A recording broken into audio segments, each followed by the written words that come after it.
Ora. Tenane. Sik tak ngombe kopi sik. Ben uripku peteng. Lah ngopo? Ha iki kan gelap ya to. Ben ireng to.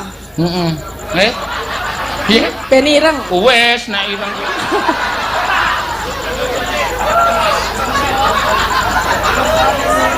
Aku kono kok takon aku ngombe kopi ben ireng. Ha wes.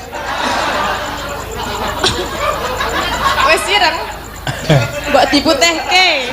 Ora kuwi diurus kuwi engko ndak kanu kalayak rame do. Ngopo? Ayo kuwi mau kowe muni kok dadi aku seneng karo kowe iki ketemu pirang perkara. Ya biasanya kan ngono kuwi nek wong elek-elek iki engko suwe-suwe dadi seneng. Ha iki tak takon kak kowe. Apa? Nek upama aku, heeh seneng kowe piye? Ya aku gak mau lah. Lah